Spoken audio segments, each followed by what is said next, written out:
Então, mais uma vez, seguindo, né, nos nossos estudos, hoje nós vamos começar o segundo capítulo do quarto livro da série André Luiz, o livro Obreiros da Vida Eterna, que é o que nós estamos estudando. Então, nós vamos começar hoje o capítulo que se chama No Santuário da Bênção. Então, nós já entendemos que o André Luiz está com uma turma nova, né?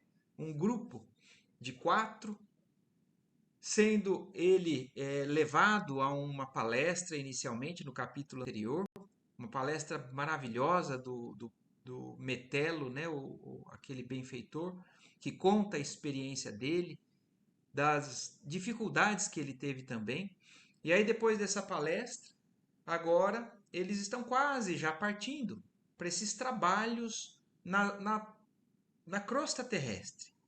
Em algumas áreas, cada um vai para uma área diferente, mas o André Luiz, com a turma, né, do instrutor Jerônimo, estão indo para poder auxiliar no desencarne de 5 colaboradores que eles tinham encarnados e que estavam prestes a acontecer o desencarne.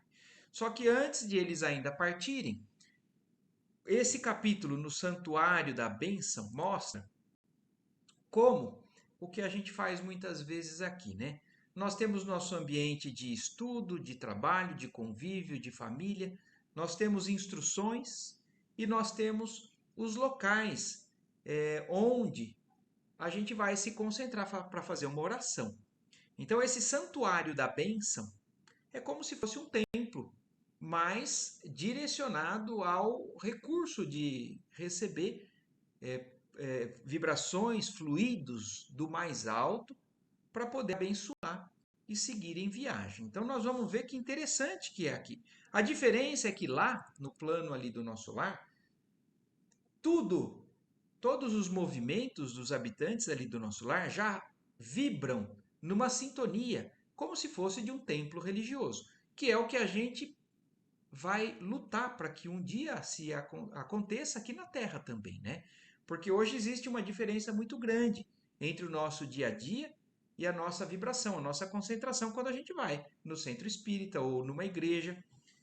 E se a gente prestar atenção, na verdade, até dentro desses templos religiosos, a nossa vibração às vezes nem está muito alinhada, não está muito condizente. Às vezes a gente está lá dentro pensando em coisas de vibrações mais baixas, né? Pensando coisas ruins. Então, tudo isso, a manutenção desse padrão vibratório mais elevado em todos os ambientes, é uma necessidade nossa, mas é uma realidade. No livro Nosso Lar tem um capítulo que o Lísias fala pro André Luiz, né? Existe um compromisso entre todos os habitantes do nosso lar em manterem uma vibração ou um pensamento sempre voltado ao bem. E isso faz com que a paz que reine ali naquele ambiente já seja diferente. Porque o André Luiz, ele falou para o Lísias isso. Nossa, o que eu sinto aqui é diferente. Aí o Lísias explica isso para ele. E o nosso ambiente aqui encarnado, a gente sabe que é bem diferente de tudo isso, mas para um mundo mais adiante, né, de regeneração, ou mais adiante ainda, para os mundos ditosos, até chegar nos mundos celestes, a nossa luta é para que a gente acabe entrando nessa sintonia mais elevada cada vez mais. E então vamos lá, vamos começar o capítulo e se vocês tiverem a necessidade aí podem me interromper a qualquer momento. Então, no Santuário da Bênção, na véspera da partida, então antes deles irem lá para a crosta, o assistente Jerônimo conduziu-nos ao Santuário da Bênção, situado na zona dedicada aos serviços de auxílio, onde, segundo nos esclareceu, receberíamos a palavra de mentores iluminados, habitantes de regiões mais puras e mais felizes que a nossa. Então, olha isso, é um local onde eles recebem essas instruções, não de habitantes do nosso lar mais elevados, mas de habitantes de outras esferas mais altas, que vêm até ali para poder fazer, né, a palavra, conduzir algumas orientações e bênçãos, como o próprio santuário tem o nome, né? O orientador não desejava partir sem uma oração no santuário. o que fazia habitualmente, antes de entregar-se aos trabalhos de assistência sob sua direta responsabilidade. Então já era um hábito do Jerônimo. Antes de partir, ele passava nesse local, como eu disse, né?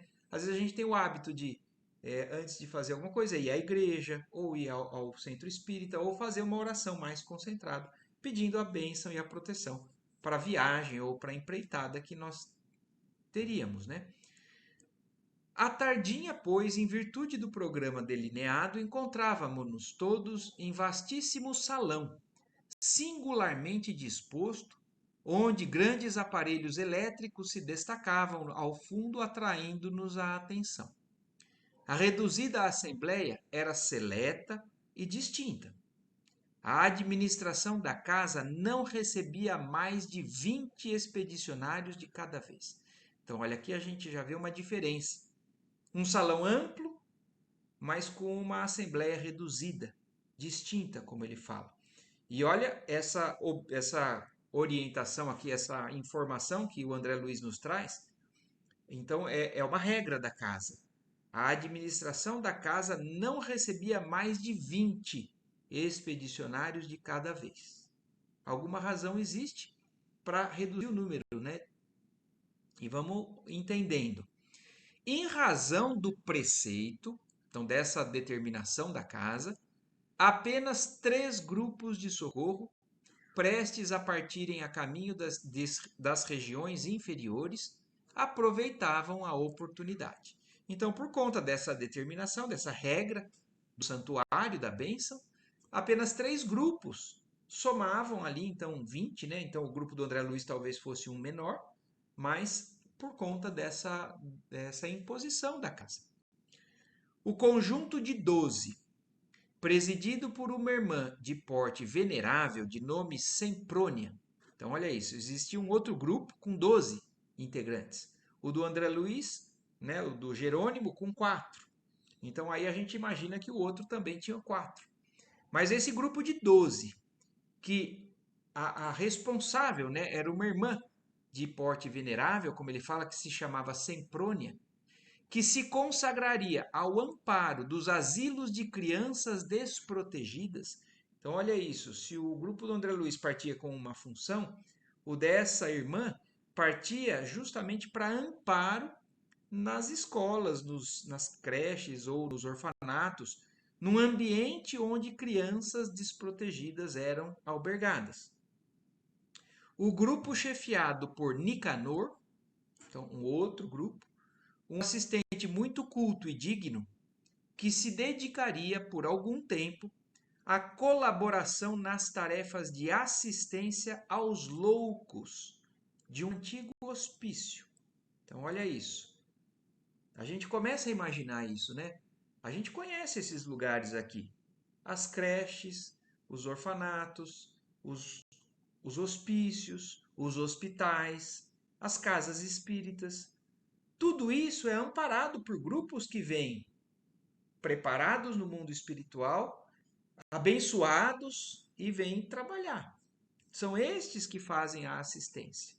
Então, no caso aqui, o primeiro grupo, o segundo grupo agora que ia a um hospício, né, cuidar de loucos, o tema da loucura, que inclusive também está sendo abordado, né, no livro dos Espíritos, ali na questão 370 em diante, quando fala da idiotice e da loucura. É muito interessante isso, porque esse capítulo hoje, nós não vamos concluir esse tema, mas na segunda parte desse capítulo vai falar bastante sobre a loucura, né?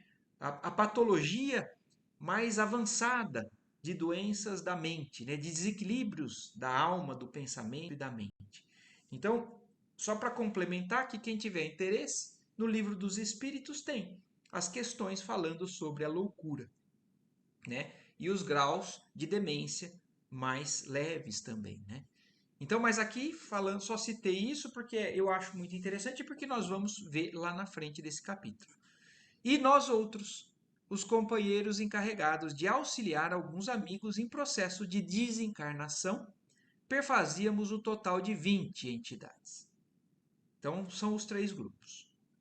instrutor Cornélio, diretor da instituição, atendido por um assessor, palestrava conosco, demonstrando simplicidade e fidalguia, magnanimidade e entendimento.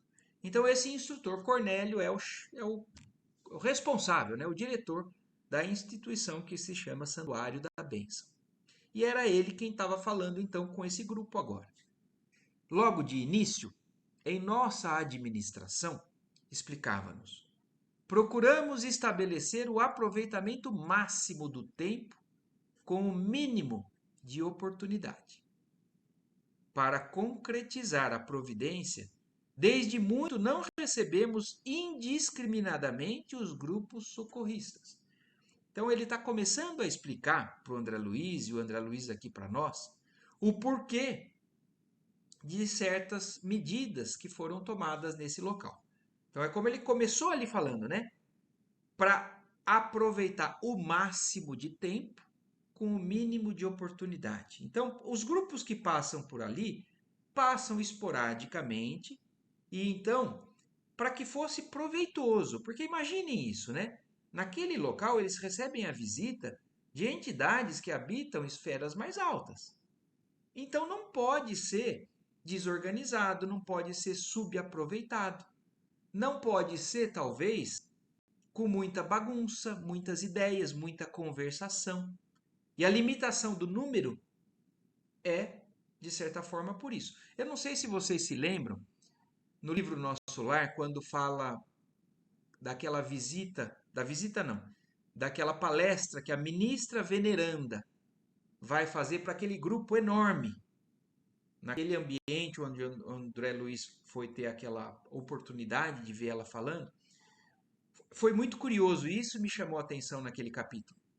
Existia um grupo muito grande para ouvir a veneranda falar, mas existiam só algumas pessoas autorizadas a perguntar. E olha como é interessante isso. Para quê? Para que as perguntas fossem bem aproveitáveis, para que não fossem perguntas de qualquer curioso, de qualquer pessoa que fala, porque às vezes nós fazemos isso, né? Nós atrapalhamos e fazemos algumas pessoas perderem o tempo por curiosidade exagerada, por desregramento do nosso pensamento. Então, quando a gente está lidando com entidades mais elevadas, existe uma necessidade de se aproveitar o tempo de maneira adequada. Então, é o que o Cornélio está falando aqui. Para que eles possam, né, ter um aproveitamento maior daquele tempo, né, para concretizar a providência, desde muito não recebemos indiscriminadamente os grupos socorristas. Então não entra qualquer um aqui e enche e tumultua. É claro que todos ali podem estar com o pensamento, o envolvimento do dia a dia mais voltado ao bem do que o que a gente vê aqui na Terra. Mas ainda assim, se não for bem organizado, pode ser subaproveitado. Então, não é indiscriminado. Eles existem uma organização. E essa organização é o que a gente começou a ver, né? Das regras ali da casa. E ele segue explicando: reunimos os conjuntos de serviço de acordo com as situações a que se destinam. Em dia de recepção aos que vão prestar serviços na crosta, não atendemos a colaboradores incumbidos de operar exclusivamente nas zonas de desencarnados, como sejam as estações purgatoriais e as que se classificam como francamente tenebrosas. Então, olha isso, para que eles possam organizar o tipo de palestra, de instrução. Então, os grupos, eles são organizados para mais ou menos o mesmo tipo de função. Então, quando recebem alguns que vão trabalhar na crosta diretamente com os encarnados, eles não misturam com os grupos que vão para as zonas purgatoriais, que já são totalmente voltadas para atendimento aos desencarnados. Então, é uma forma de organizar o que vai ser dito para o aproveitamento daquele grupo. Há que ordenar as palavras e selecioná-las, criando-se campo favorável aos nossos propósitos de serviço. Então, não é um público geral, é um público específico. E aí eles preparam o tipo de conversa que vai ser justamente para ser mais eficiente, mais útil ao grupo.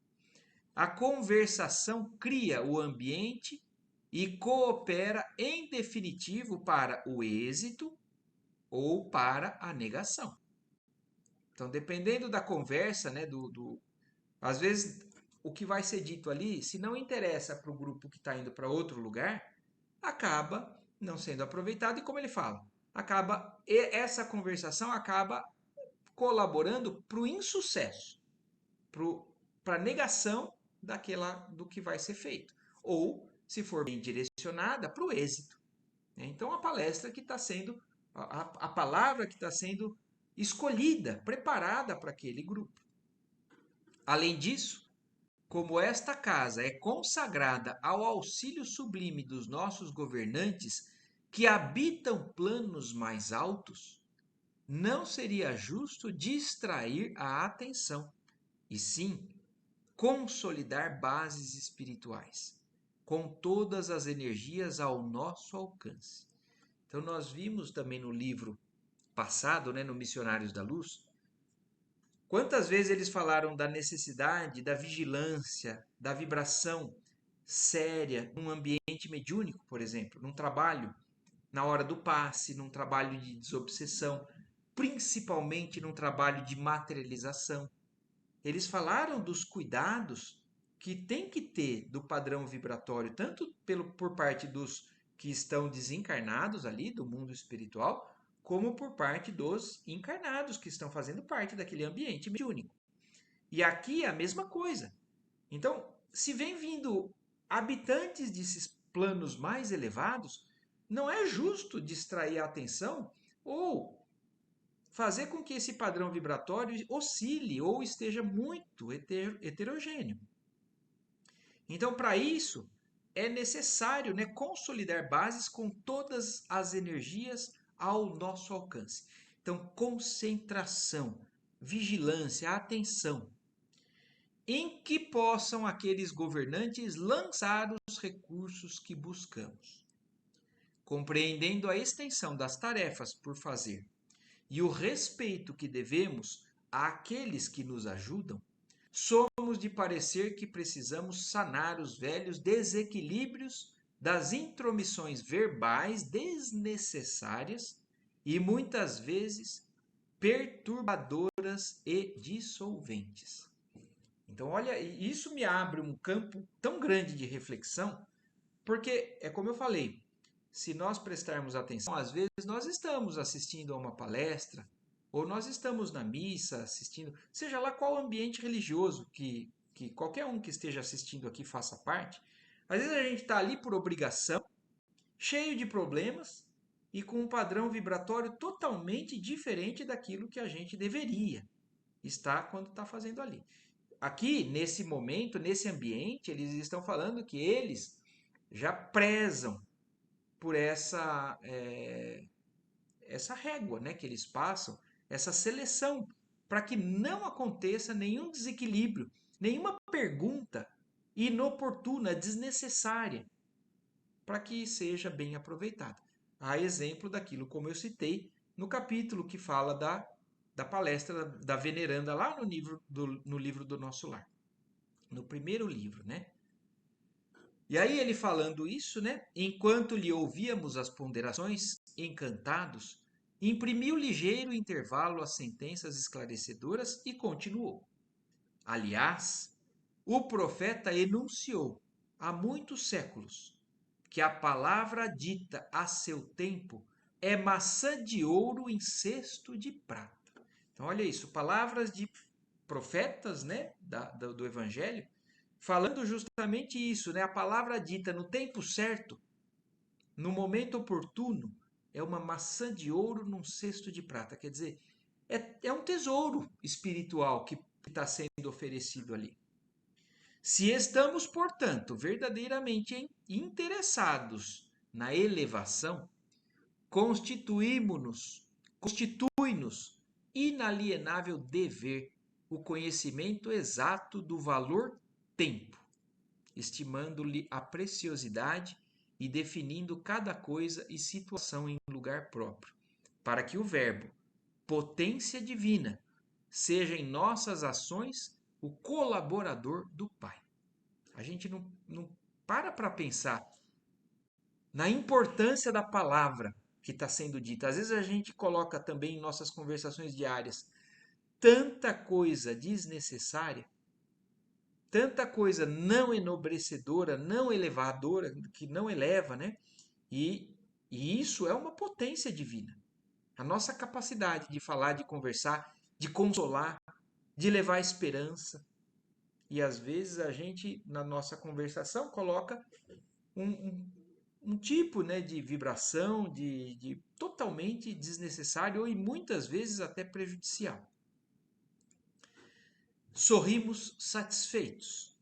Nada mais razoável e construtivo, opinou Semprônia, a destacada orientadora que dirigia pela primeira vez a expedição de socorro aos órfãozinhos encarnados. O dirigente do santuário, reconhecendo talvez como nos sentíamos necessitados de esclarecimento quanto ao uso da palavra, prosseguiu. Então aí ele segue reafirmando a importância de tudo isso que nós estamos hoje nos concentrando e tentando entender, né? A importância do uso adequado da palavra. E eu quero que a gente passe esse aprendizado para o uso da escrita, né? Porque nas redes sociais a gente usa a nossa palavra, a nossa capacidade de comunicação, às vezes em textos, né? E nós estamos vendo principalmente isso, a importância e a nobreza, né, dessa potência divina que é o uso da palavra. E aí o irmão Cornélio continua falando, né? É lamentável se dê tão escassa atenção na crosta da terra ao poder do verbo, atualmente tão desmoralizado entre os homens. Olha aqui, exatamente esse é o tema principal do começo desse capítulo. Nas mais respeitáveis instituições do mundo carnal, segundo informes fidedignos das autoridades que nos regem. Então, olha isso, ele está falando de estatísticas de governantes do mais alto, que tem condições de dar esses números, né? Mas, segundo informes fidedignos das autoridades que nos regem, a metade do tempo é despendida inutilmente, através de conversações ociosas e inoportunas. Vamos parar para pensar nisso, né? O que eu estou papeando? O que eu estou conversando? Em qualquer ambiente. No meu ambiente de trabalho, no meu ambiente no centro espírita, na minha família, no convívio social. O que é que eu estou colocando, né, como palavra, como conhecimento, como pensamento? O que eu estou exemplificando? E olha o que eles já estão falando.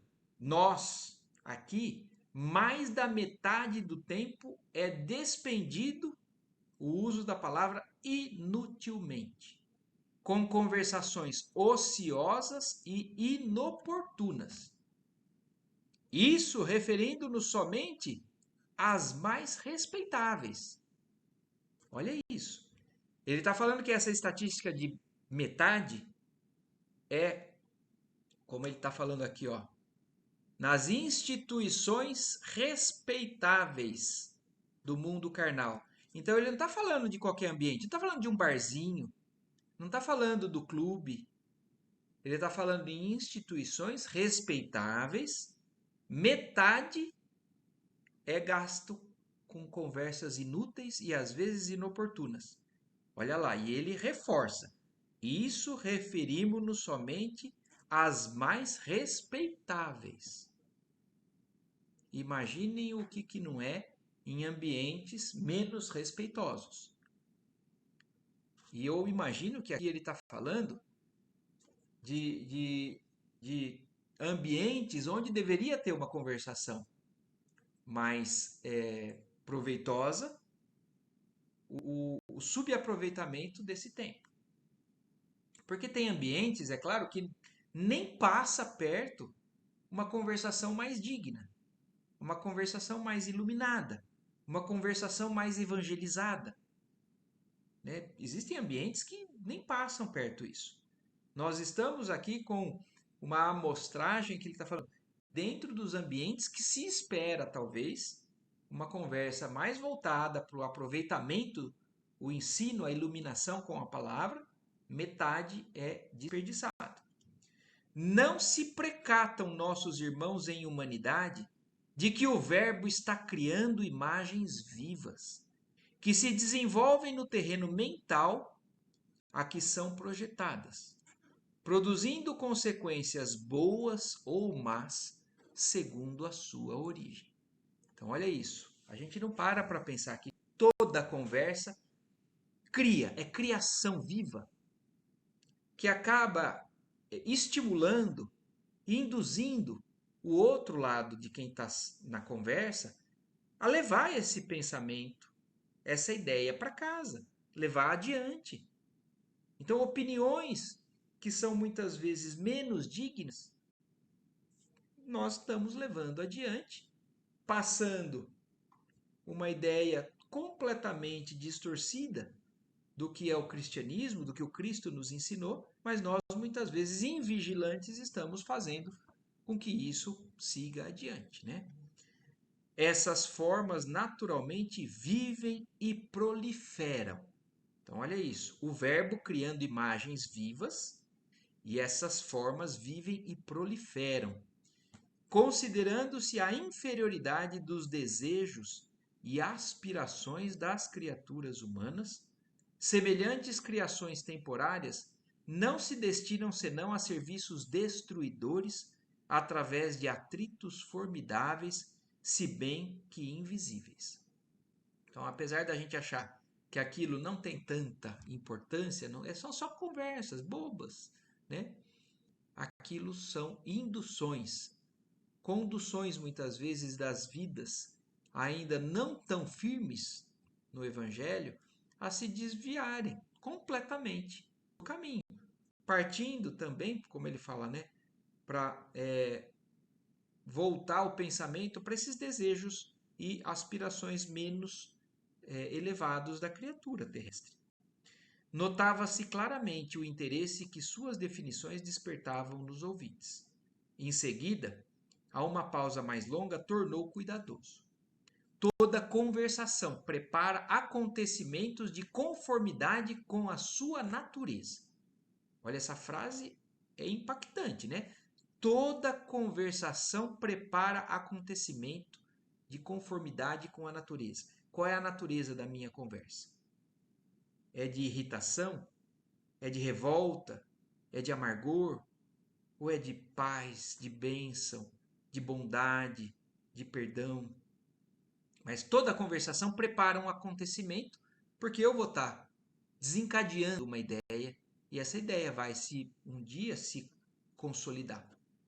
Dentro das leis vibratórias que nos circundam por todos os lados, é uma força indireta de estranho e vigoroso poder, induzindo sempre aos objetivos velados de quem lhe assume a direção intencional. Encarregados de assumir a chefia desta casa, trouxemos instruções de nossos maiores para suprimir todos os comentários tendentes à criação de elementos adversos aos júbilos da bênção divina. Então, por isso, eles têm orientações para poder não deixar que isso aconteça dentro daquele ambiente. Suprimir qualquer comentário que tende a elementos adversos, que não sejam alinhados com a bênção divina.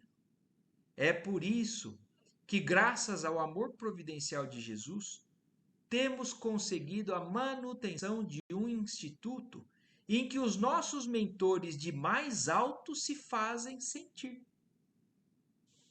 Olha aqui uma consequência direta desse padrão vibratório bem equilibrado. E a gente consegue imaginar o que aconteceria se fosse o inverso.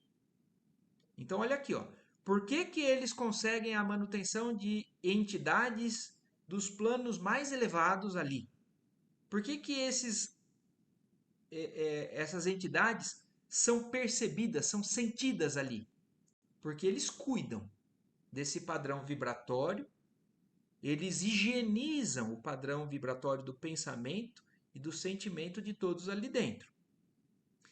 Se não tivesse esse cuidado, ninguém perceberia a presença dessas entidades do mais alto. Então, isso é o que acontece, infelizmente, em muitos ambientes também aqui. A gente pode estar super bem intencionado, mas se a gente não é vigilante com esse tipo de padrão de pensamento, de vibração, a gente não consegue perceber a presença desses seres mais iluminados. Por quê? Porque nós baixamos o padrão vibratório. Não é porque estes elementos do plano mais elevado, eles então nem estão mais ali. Às vezes eles estão, mas a gente sabe também pelos livros anteriores que em ambientes que constantemente o padrão vibratório está mais baixo, eles se afastam. Eles deixam o grupo à mercê das próprias escolhas até que eles resolvam elevar o padrão para depois poder acessar a ajuda que é constante. Mas se o grupo não está fazendo, se nós mesmos não estamos fazendo a higienização e a manutenção daquele padrão, a gente não acessa. Então, é graças a essas medidas que eles, ou os que vão ali, conseguem sentir a presença desses mentores que vêm dos planos mais elevados.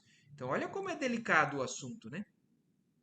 A ausência de qualquer palavra menos digna e a presença contínua de fatores verbais edificantes facilitam a elaboração de forças sutis, nas quais os orientadores divinos encontram acessórios para se adaptarem, de algum modo, às nossas necessidades de edificação comum. Então, ó, só reforçando tudo o que a gente está entendendo aqui desse texto, né? A ausência de qualquer palavra menos digna e a presença contínua de fatores verbais edificantes contribuem para elementos, forças que fazem com que essas entidades mais elevadas se adaptem e se façam visíveis, se façam presentes para aqueles que estão ali. Então é um cuidado constante, né? Fez um gesto do narrador que se recorda de minudescência importante e informou.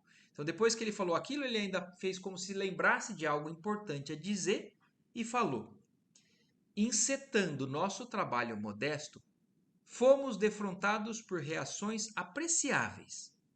Procura-se então o santuário sem qualquer preparação íntima. Procurava-se então o santuário sem qualquer preparação íntima. Nossos amigos prosseguiam repetindo o cenário da crosta, em que os devotos procuram os templos como os negociantes buscam os mercados. Olha isso, né? Lá, nesse local, no nosso lar, também acontecia como a gente faz aqui na Terra. Às vezes a gente busca o nosso centro espírita como um negociante busca um mercado. Eu quero aquilo, eu vou lá porque eu vou conseguir. Eu vou lá adquirir aquilo. Eu vou lá barganhar com Deus. Eu vou lá falar, se você me fizer isso, eu te dou aquilo. Então, olha isso, o teor das intenções de nós quando vamos a um centro espírita, a um ambiente religioso qualquer, com que padrão vibratório eu estou indo. E isso eles faziam lá e isso eles cuidaram para que não acontecesse mais. E ele continua falando, né?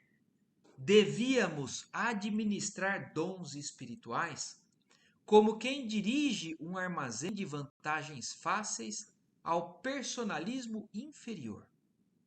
Olha isso é o que acontecia. Desde o primeiro dia, porém, amparados na delegação de competência que nos foi concedida, golpeamos fundo o velho hábito. Então, eles, na dirigência daquele ambiente, cuidaram de afastar esse tipo de padrão, de orientar quem entrasse ali. Por que que eles estão falando tudo isso para esse grupo? Para que esse grupo entenda o que que eles têm que fazer ali dentro. Porque o André Luiz é a primeira vez que ele está entrando ali dentro daquele local. E se ele fosse invigilante também e começasse a pensar em coisas desagradáveis que aconteceram com ele, com determinadas pessoas, ah, tal pessoa me fez aquilo, eu ainda não consigo lidar com aquilo, ela vai ter que pagar por aquilo. Então, ele está instruindo aos novos que estão chegando o cuidado que eles têm. Então, é como se fosse uma prévia que eles falam para todos os novos que chegam ali. E aí eles com isso afastam esse velho hábito que às vezes está natural dentro de cada um de nós. Durante alguns dias, gastamos tempo ensinando a reverência devida ao Senhor, a necessidade de limpeza interna do pensamento e a abolição do feio costume de tentar o suborno da divindade com falaciosas promessas. Olha isso, né? Isso tudo.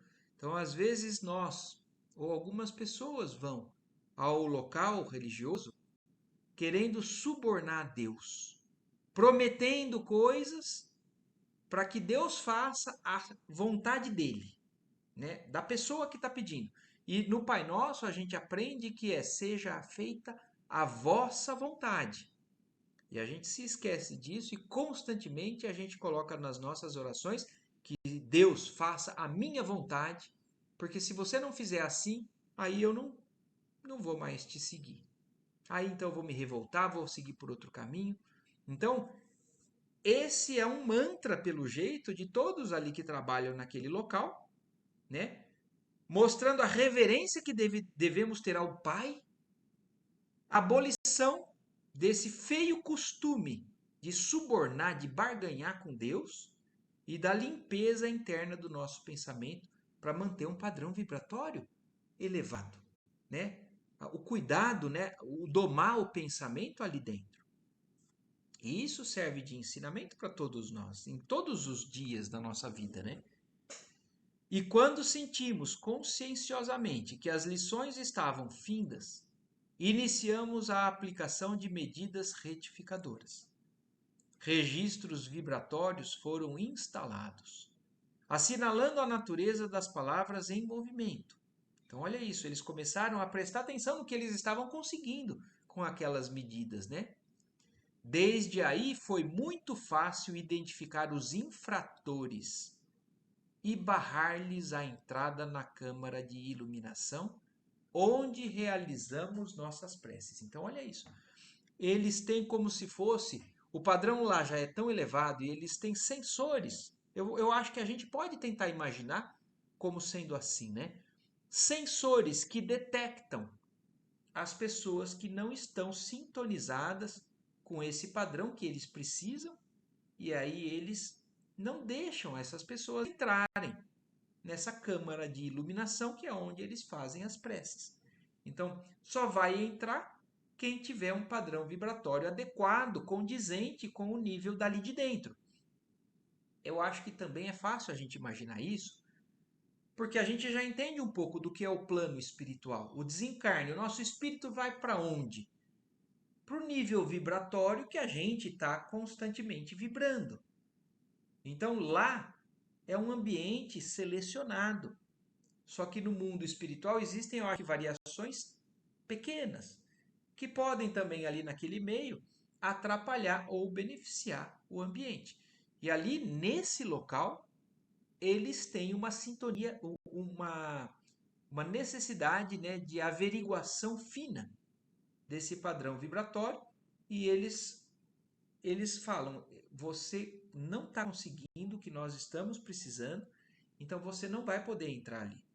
até que você se prepare adequadamente para estar nesse ambiente que não pode ter interferência, porque senão nós não vamos conseguir a sintonia necessária para receber essa comunicação desse ser mais iluminado, que é de um padrão vibratório diferente. Observando talvez que alguns de nós faziam certas considerações mentais, observou sorridente. Cremos desnecessária qualquer alusão ao imperativo dos pensamentos limpos. Quem busca uma casa especializada em abençoar não pode hospedar ideias de ódio ou maldição. Então, olha aqui. Agora ele é bem claro, né, no que ele está falando. Então, eu acho que resume-se tudo isso. Nós estamos falando da necessidade, do imperativo de todos aqui ter pensamentos limpos. Porque não é coerente. Qualquer um que vai buscar uma casa que abençoa, está com ideias de ódio ou maldição. A gente está querendo a bênção amaldiçoando. Então, não é coerente. E isso também deveria ser um fator primordial para a gente se cuidar, para a gente se policiar, ou para que a gente busque cada vez mais fazer com que os nossos ambientes religiosos sejam assim. Combatendo qualquer. Vamos supor, quer ver um exemplo? Alguém entra na casa espírita e a pessoa está revoltada. A pessoa sofreu um prejuízo muito grande por parte de alguém que fez uma maldade muito grande para ela. E vai lá procurar ajuda e desabafa. E qual é o nosso? Como que a gente recebe isso e como que a gente reage a isso? Porque a gente pode entrar no padrão vibratório daquela pessoa e achar que tudo aquilo que foi feito para ela é um absurdo, e pode ser realmente um absurdo, mas desejar que aquela pessoa receba também o troco, que aquela pessoa seja punida. Deus não quer punição. Deus quer o ensino de todos os que estão desviados do caminho. Então, olha como é delicado isso. Porque uma pessoa muitas vezes entra numa casa religiosa com ideias de ódio e maldição porque está passando por uma dificuldade. E o que, que a gente faz? A gente pacifica ou a gente alimenta aquela fogueira? Então, é só um exemplo. Porque existem inúmeras outras formas da gente manter ou da gente conduzir um padrão vibratório ruim dentro de uma casa espírita, dentro de uma igreja, dentro de qualquer local. Então, essa frase, olha, deveria ser lema, né? Na porta de qualquer ambiente religioso. Quem busca uma casa especializada em abençoar não pode hospedar ideias de ódio ou maldição. E aí compreendemos prontamente a finalidade do ensino indireto e delicado e calamo-nos, prevenidos quanto à necessidade de resguardar a mente contra as velhas sugestões do mal. Então, olha, tudo isso já tem, acho que, base para a nossa semana inteira, né, de reflexão. Tá tudo bem até aqui? Eu acho que tá bem claro, né? O André Luiz aí nos ajudou muito, nos mostrando tudo isso dessa maneira. E aí eu vou ler só mais um item aqui, porque depois a gente já vai interromper para na semana seguinte a gente entrar no que eles vão falar. Desejando facilitar-nos as expressões de alegria e cordialidade, Cornélio fixou um grande relógio que apresentava simbolicamente, no mostrador, a caprichosa forma de um olho humano de grandes proporções, em que os dois raios luminosos indicavam as horas e os minutos, e falou em tom fraternal. Então, olha isso, um relógio, né? Ele descreve o relógio como tinha lá no ambiente, mas ele direcionando ao relógio, ao símbolo do tempo, falou para eles, né? Teremos hoje, conforme notificação recebida há vários dias, a visita de um mensageiro de alta expressão hierárquica. Contudo, antes desse acontecimento excepcional, dispomos ainda de algum tempo. Então, olha isso, nós vamos, logo mais na frente no livro, né, ver a comunicação de um mensageiro de uma alta expressão hierárquica que vai falar ali. Mas antes de que isso aconteça, eles têm ainda algum tempo, é o que o Cornélio está falando. Considerando o preito de amor que devemos aos que nos orientam do plano superior, não convém emitir a nossa invocação de bênçãos nem antes, nem depois do horário estabelecido. Estejam, pois, à vontade os cooperadores. Então, como ainda não chegou a hora desse mensageiro chegar, e como não é respeitoso, né, fazer já a invocação dessas bênçãos antes dele chegar, ou mesmo que seja depois, nós temos um tempo aí, uma hora, para que vocês estejam à vontade. E fixando o olhar nos 3 encarregados de serviço, acrescentou após as reticências: enquanto me entendo particularmente com os chefes das missões, temos quase uma hora para a troca de ideias construtivas. Construtivas, né? Mais uma vez reforçando aí, né? E deixou todo mundo ali à vontade, para que eles pudessem conversar entre eles, desde que fossem conversas construtivas.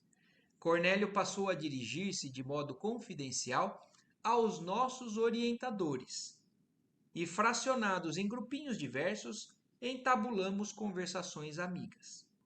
Atendendo-me os desejos, Padre Hipólito, qual o chamávamos na intimidade, apresentou-me o assistente Barcelos, da turma de servidores que se destinava à assistência aos loucos.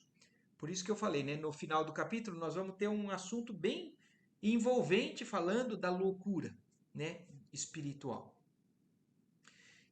Fora ele dedicado professor no círculo carnal e interessava-se carinhosamente pela psiquiatria sob novo prisma.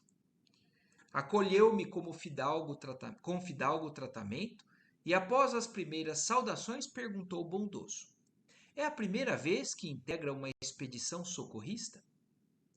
De fato, esclareci, é a primeira. Tenho acompanhado diversas missões de auxílio na crosta. Entretanto, na condição do estudante, com reduzidas possibilidades de cooperação. Então, desde do livro Os Mensageiros, Missionários da Luz, a gente já viu que o André Luiz foi várias vezes na crosta com os outros, né, amigos do mundo espiritual, mas sempre na condição de aprendiz, com pouca, né, expressão na missão de auxílio.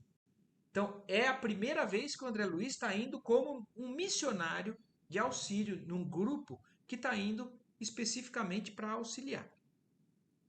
Agora, porém, o assistente Jerônimo aceitou-me o concurso e sigo alegremente. Endereçou-me cativante olhar, no qual transpareciam satisfação e surpresa, e observou: o trabalho beneficia sempre. Interessado em seus informes e esclarecimentos, tornei humilde. Seguindo expedições de socorro, como aprendiz, tive ensejo de visitar por mais de uma vez 2 antigos e grandes sanatórios de alienados do nosso país e vi de perto a extensão dos serviços reservados aos servos de boa vontade nessas casas de purificação e dor. As atividades de enfermagem aí são, a meu ver, das mais meritórias. Então, André Luiz começou uma conversa com ele, né? Porque ele falou assim: se ele é alguém que trabalha nesses ambientes, eu já passei por ali, né? E eu acho que realmente é valoroso o trabalho de quem faz assistência nesses locais. E aí ele falando, puxando a conversa nesse sentido, né? O Bacelar lá falou: inegavelmente, concordou ele, prestando-me a atenção. A loucura é um campo doloroso de redenção humana.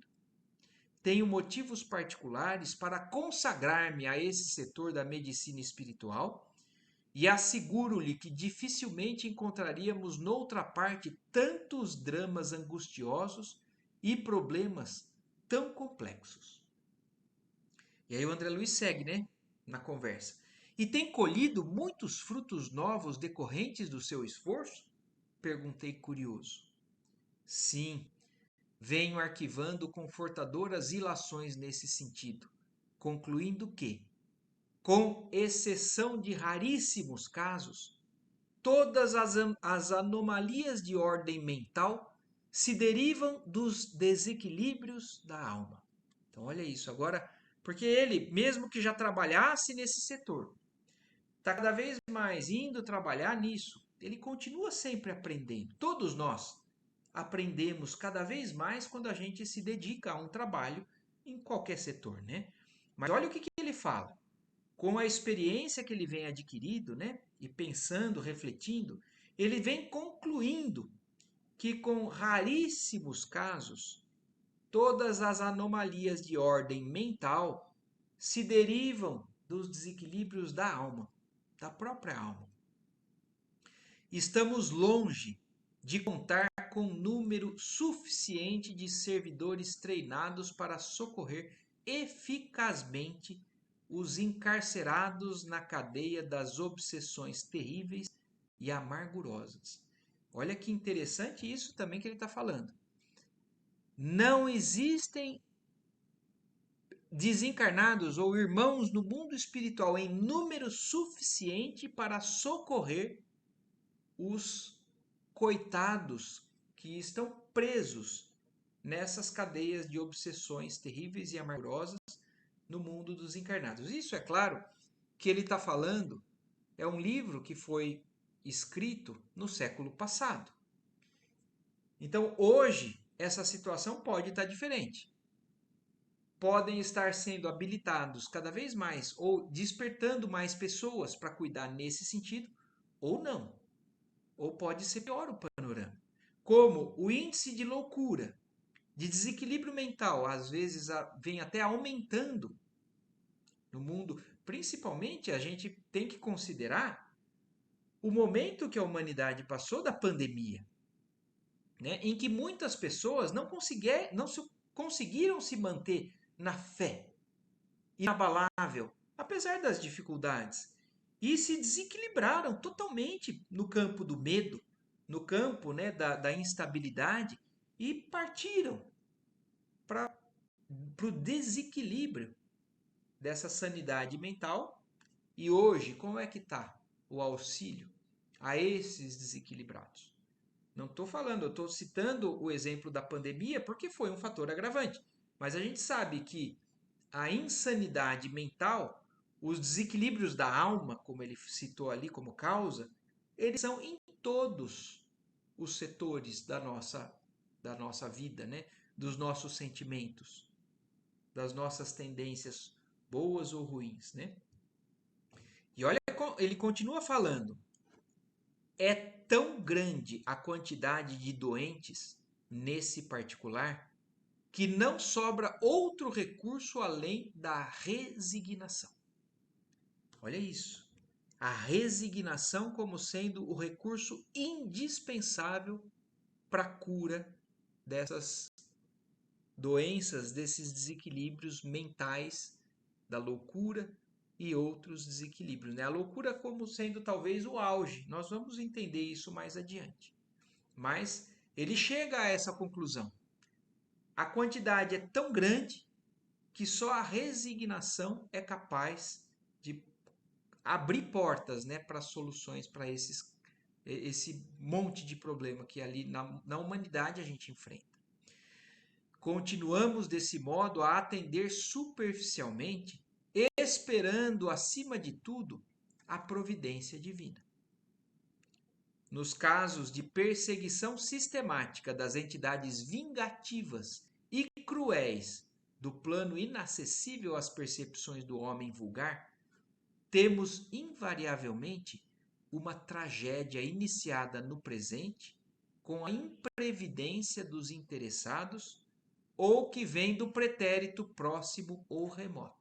Então, olha isso, nos casos de que a loucura ela vem de obsessões mesmo, de espíritos cruéis que querem se vingar daquela alma, né, daquele irmão.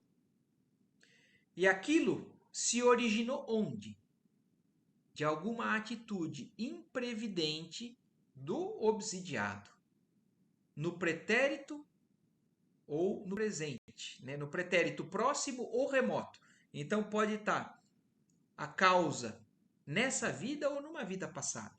Mas o fato é que uma imprevidência muitas vezes leva a estes casos de perseguições, de ódio, de rancor, que vão além da vida física e que se estendem, e que essas pessoas encontram essas almas reencarnadas e que, através, né, da determinação de se vingar, acabam gerando esses quadros extremamente dolorosos, né?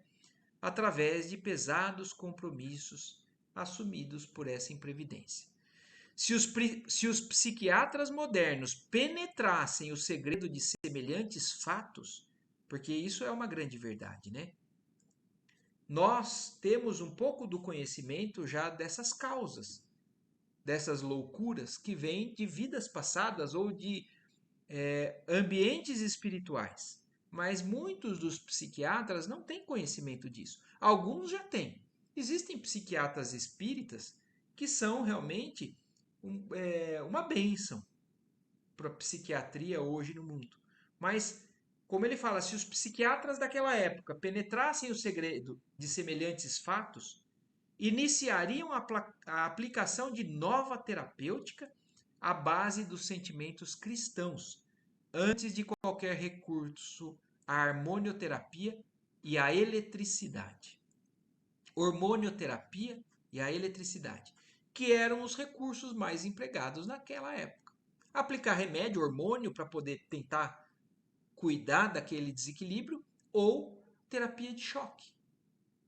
Então, os loucos eram colocados em terapias de choque, achando que isso era o que resolveria. E o coitado já estava sofrendo por uma coisa e ia sofrer por outra. Recordei os serviços de assistência a obsidiados que acompanhara atentamente e aduzi.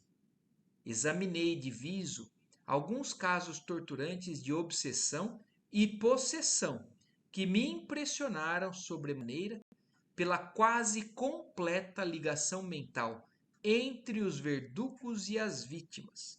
Então, olha, deixando claro que muitos dos casos de loucura, né, de insanidade mental de hoje, os que a gente vê aqui no nosso mundo encarnado, são possessão e obsessão, em que o André Luiz, como ele fala, né, ele via uma ligação mental quase que completa entre o obsessor e a vítima, né? Que a gente sabe que não é vítima propriamente dita, né? Entre os verdugos e as vítimas, entre o obsessor e o obsidiado. Barcelos esboçou o significativo gesto e acentuou: é a terrível história viva dos crimes cometidos em movimentação permanente. Então, olha isso.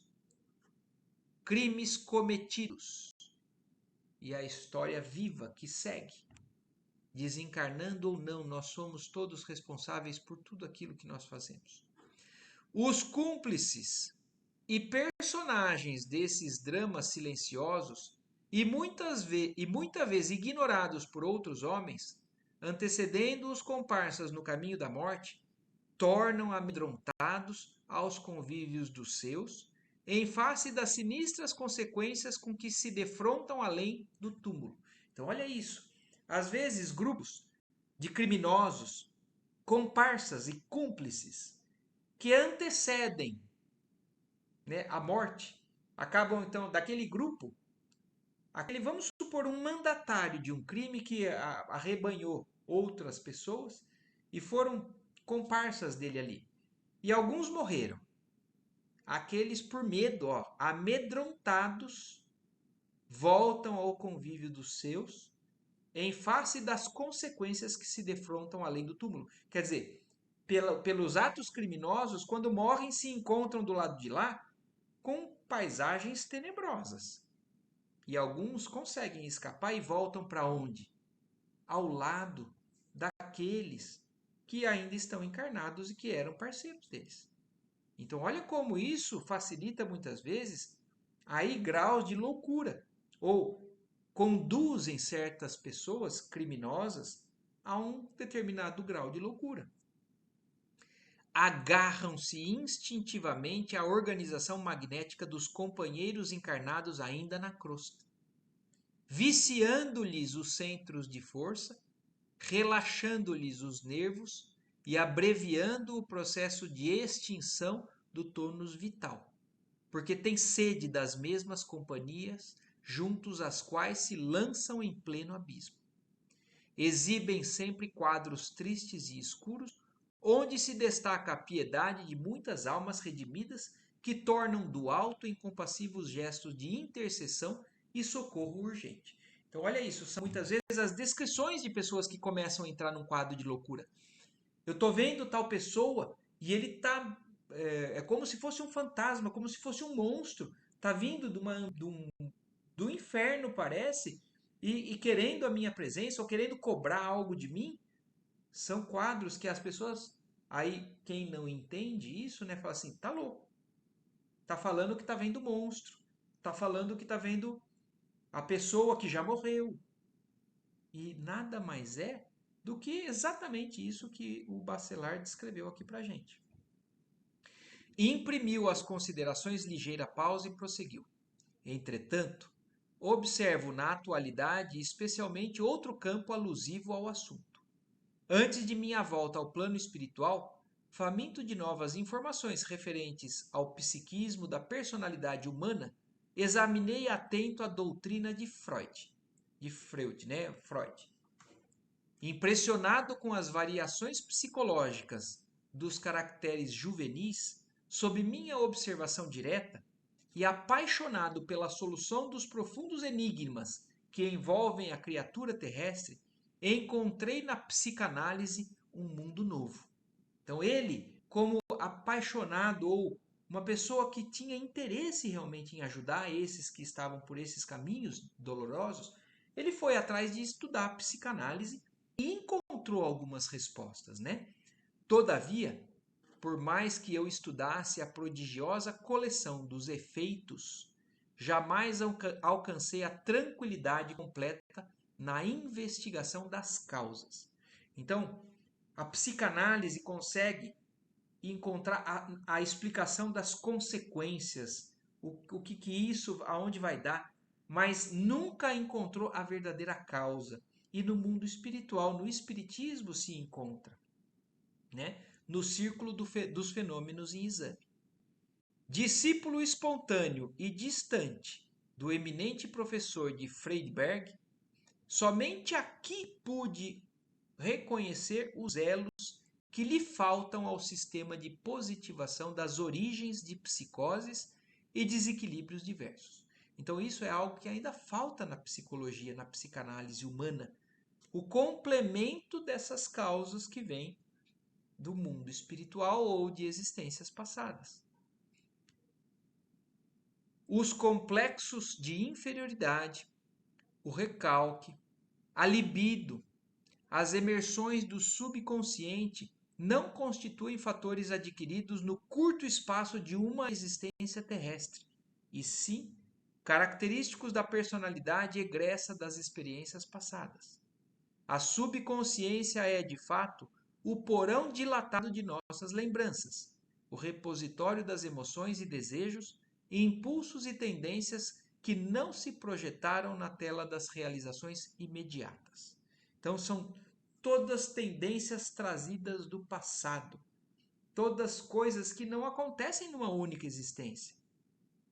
Não faz sentido algo crescer ou estar tão vinculado àquela alma desde a infância, às vezes. No entanto, estende-se muito além da zona limitada do tempo em que se move um aparelho físico. Representa a estratificação de todas as lutas com as aquisições mentais e emotivas que lhes foram consequentes, depois da utilização de vários corpos. Faltam, pois, as teorias de Segismundo Freud, os seus continuadores, a noção dos princípios reencarnacionistas e o conhecimento da verdadeira localização dos distúrbios nervosos, cujo início muito raramente se verifica no campo biológico vulgar e quase que invariavelmente no corpo perispiritual pré-existente, portador de sérias perturbações congênitas em virtude das deficiências de natureza moral, cultivadas com desvairado apego pelo reencarnante nas existências transcorridas. Essa parte, esse número 4 aqui, né? Ele vai muito além, né? Ele vai ainda, deixa eu ver se falta muito, porque a gente já estendeu um pouquinho do tempo e não vale a pena a gente terminar.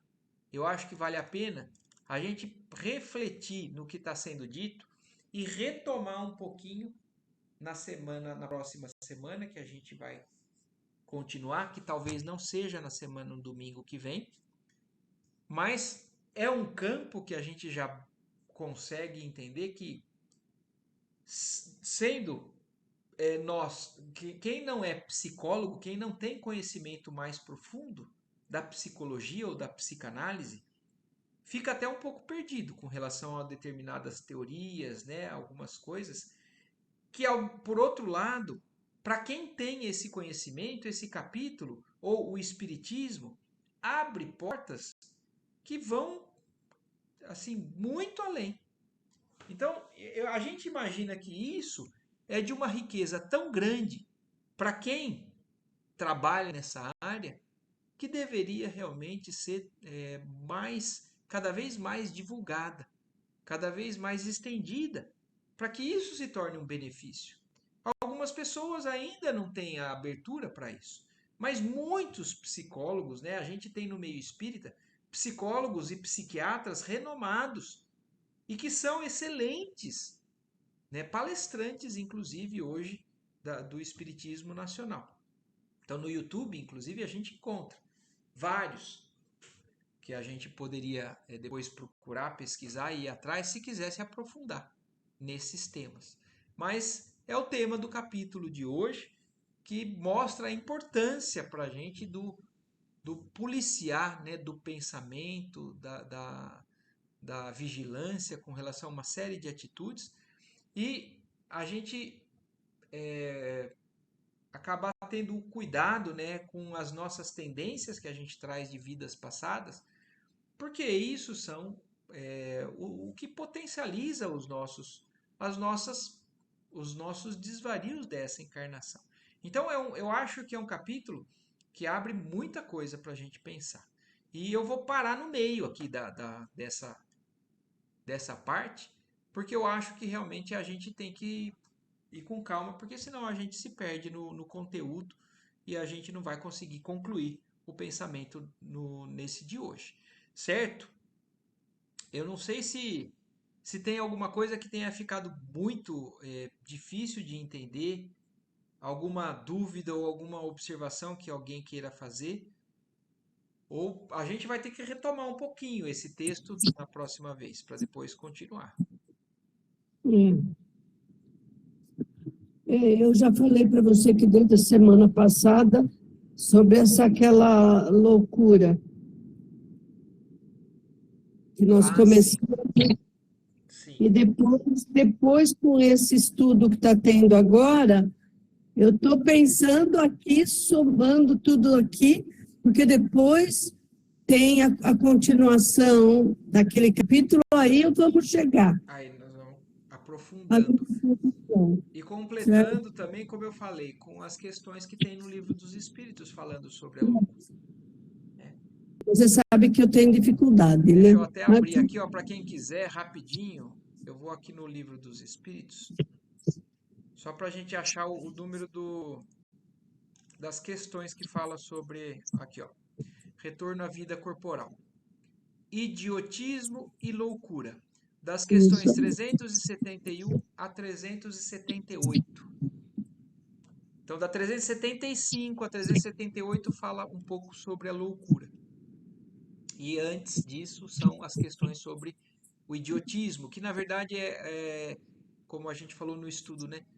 O termo não é bem adequado, porque a gente hoje usa a palavra idiota ou cretino num sentido muito pejorativo. A gente usa para agredir, para denegrir a imagem de alguém. Mas na verdade, no dicionário, idiota é aquele que não é capacitado em inteligência em alguma coisa.